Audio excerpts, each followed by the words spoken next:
Hello les gens, pour certains ça fait longtemps qu'on m'a pas vu. C'est vrai que sur les réseaux je suis assez discret. Moi on me voit mieux je me porte. Mais voilà, je vous fais cette petite vidéo, comme le titre l'indique, un titre un peu putaclic, mais c'est pour qu'un maximum de gens la regardent. Il m'est arrivé une sale mésaventure ce soir en montagne, assez dangereuse, et puis si ça peut éviter à des gens que ça arrive, enfin, ce serait bien. Je vous la fais rapide parce que moi j'aime pas spécialement les vidéos longues, donc je vais essayer de la faire courte. Donc comme certains l'ont peut-être vu, aujourd'hui je me suis fait le molaison au coucher du soleil, c'était juste incroyable. C'était un sommet bluffant, vraiment. Si jamais il y en a qui veulent le faire, allez-y les yeux fermés, le molaison c'est vraiment beau. J'avais prévu de me le faire en retour de nuit, donc j'avais tout l'équipement nécessaire, j'avais tout ce qu'il fallait vraiment, donc je m'étais bien équipé. J'avais une lampe de poche, j'avais plein de choses. Donc j'arrive au sommet du Molaison, 57% de batterie sur mon téléphone parce que je me dirigeais uniquement au GPS parce que je ne connaissais pas du tout les lieux, je ne m'étais pas du tout renseigné, je n'avais pas de carte avec moi, donc c'était uniquement le GPS de mon téléphone. J'arrive en haut du Molaison, 57% de batterie, je dis c'est cool, je peux faire le retour. En plus surtout qu'à l'aller j'avais fait quelques photos, enfin voilà, j'avais pris le temps. Et donc je prends mes photos, tout se passe bien, hop, jolie vidéo, j'en poste une ou deux sur Facebook, peut-être que vous avez vu. Hop, je regarde mon téléphone, 37% de batterie, donc déjà 20% de moins en 15 minutes. Ok. Ensuite, je me pose un peu, je continue, je fais encore une ou deux vidéos, je mange un truc. Ensuite, je regarde mon téléphone, 22% de batterie. Ok. Alors là, je commence à stresser un petit peu. Ce que je fais, comme je ne pouvais pas passer par le chemin par lequel j'étais venu, parce que c'était un chemin hyper compliqué où j'ai littéralement dû escalader une montagne. Enfin, je ferai un post avec les photos, vous verrez, c'était assez épique. Donc, c'était exclu que je repasse par là de nuit. Donc, je regarde un chemin pour retrouver mon vélo parce que j'avais pris mon vélo de la gare de Palaisieux jusqu'à ce qui me semblait le plus faisable en vélo. Donc, je me suis rapproché plus du sommet en vélo. Donc, je regarde un chemin pour retrouver mon vélo. J'en trouve un qui est un peu plus long que l'autre, mais ça ne me dérangeait pas vu la difficulté de l'autre, il n'y avait pas moyen. Ok, je regarde, je remets mon téléphone dans la poche. Je commence à faire mon pactage, je m'habille chaudement parce que voilà, la nuit il fait froid. Je veux de nouveau regarder mon téléphone pour lancer le GPS pour me guider. Et là, plus de batterie, téléphone éteint. Donc en l'espace de 30 minutes, mon téléphone a perdu 57% de batterie. Ce qui est un petit peu... ce qui est mal, hein, parce que du coup, j'étais à 2000 mètres d'altitude, sans moyen de me géolocaliser et que j'étais sur un endroit que je connaissais pas du tout. Je savais la direction vaguement où je devais aller, mais aucune idée des chemins, rien du tout.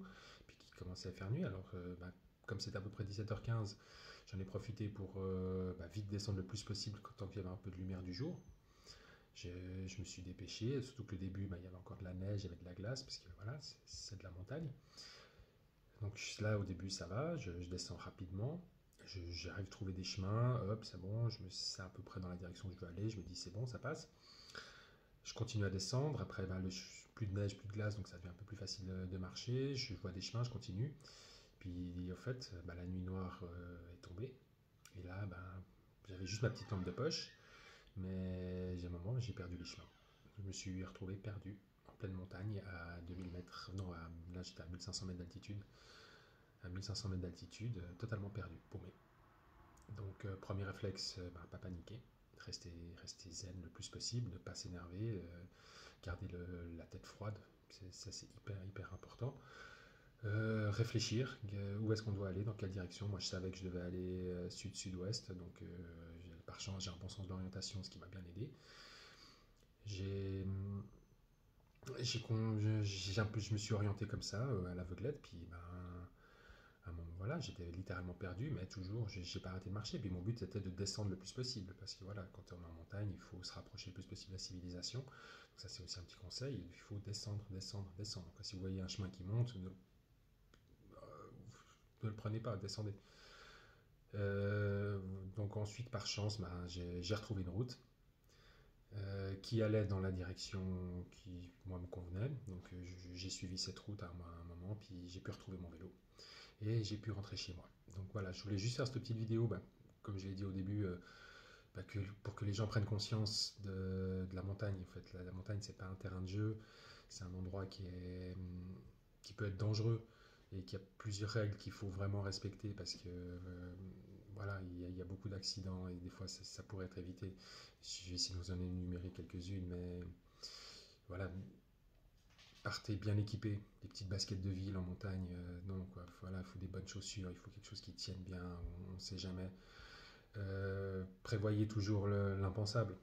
Moi, ça va, je savais que j'allais descendre de nuit, mais j'avais un pactage de 10 kilos. J'avais un thermos de thé, j'avais des thermiques, j'avais un gros pull, j'avais un bonnet en laine. En plus de mon bonnet, j'avais des gants de ski avec moi. J'avais, j'avais de quoi, j'avais à manger, j'avais plein de choses. Donc c'est pas le froid qui me faisait peur parce que je savais que ça passait, ça passait pour moi. Autre chose, bien vous renseigner sur l'itinéraire. Parce que voilà, moi je me suis totalement littéralement planté parce que j'ai suivi Google Maps. Google Maps, j'ai dit bah tiens, je vais aller aux Malaisons, tu me fais aller où? Ok, ok, ok, ok, ouais, sauf que Google Maps, il en a rien à foutre des chemins qu'il vous fait passer. Donc je me suis vraiment retrouvé à escalader une montagne qui était à 1900 mètres d'altitude pour redescendre derrière pour rejoindre le Malaison. Donc bien vous renseigner sur les chemins, ça c'est très important. Ne pas vous surestimer, ça aussi, ça c'est hyper important. Quand vous faites quelque chose, vous n'êtes pas sûr, quelque chose qui a l'air long et dur, si vous n'êtes pas trop montagne, si vous ne faites pas beaucoup de randonnée, ne le faites pas. Enfin, allez-y petit à petit. Parce que si vous êtes en plein milieu de randonnée et puis que vous avez des crampes ou quoi que ce soit, que vos jambes ne tiennent plus, vous êtes foutu. Donc ça, c'est vraiment hyper important. Autre chose, si vous allez à plusieurs, enfin déjà oui, essayez d'aller à plusieurs. Moi, j'ai fait la connerie d'aller tout seul. Donc essayez d'aller à plusieurs. Ne pas penser que si vous pouvez le faire, les autres peuvent le faire. Ça, c'est important. Chacun a son rythme, chacun a son cardio. Voilà. Et ben, dans ce genre de moment-là, si vous vous retrouvez perdu comme ça m'est arrivé ce soir, la tête froide, ne paniquez pas, ne vous énervez pas, parce que vraiment là, vous allez perdre les capacités de vos sens et c'est pas bon. Restez zen. Euh, Essayez d'être logique le plus possible. Voilà, mon truc, je sais pas si c'est ce qu'il fallait faire, mais il faut, il faut descendre pour moi. C'est le but. Voilà. Plus on descend, plus on se rapproche de la civilisation. Et qu'est-ce qu'il vous faut encore voilà, être bien équipé. Voilà, c'est clair. Tête froide. Et si vous partez, et si vous êtes tributaire de matériel électronique, pensez aussi au fait qu'un téléphone ou un GPS pur, c'est différent, mais un téléphone à 2000 mètres d'altitude, quand il fait 0 degré, la batterie, c'est pas la même chose. Elle tient beaucoup moins longtemps. Donc, il faut une petite batterie externe en plus. Voilà, moi j'en avais pas, c'est une belle connerie. Je vais aller en acheter une rapidement, tout comme une frontale, parce que moi j'avais juste ma petite lampe de poche de vélo. Voilà, bien s'équiper, ça c'est vraiment important. Et voilà, puis ben, si ça vous arrive, pensez aux gens que vous aimez, ça c'est important. Moi j'ai la chance d'avoir quelques anges autour de moi, j'en ai mes deux petites filles, j'ai plein de choses qui m'ont fait garder la tête froide et me dire qu'il n'y a pas moyen. Quoi. Mes filles, elles ont besoin de leur papa. Donc voilà, et voilà. Puis bah, je suis un peu encore un petit peu sous le choc, et voilà, mais ça m'a bien fait prendre conscience voilà, de plusieurs choses. Voilà, comme je dis, c'est pas le froid qui me faisait peur, mais si tout d'un coup, bah voilà, je me pète la jambe, j'ai le fémur qui sort, j'ai une artère qui pète, je peux regarder mon sang couler, c'est tout. Je peux rien faire d'autre. Donc voilà, faites bien attention, quoi. Voilà, ne pas se surestimer, voilà. Donc, et puis pensez aux gens que vous aimez. Moi, voilà, j'ai pris conscience, voilà, que les gens que j'aime, je vais les aimer encore plus, malheureusement pour eux. Même si c'est pas toujours réciproque, c'est pas grave. Hein. Moi, je vais continuer. Et voilà, prenez soin de vous. C'est important, la vie est belle. Le monde est pourri, mais la vie est belle. Donc, à bientôt.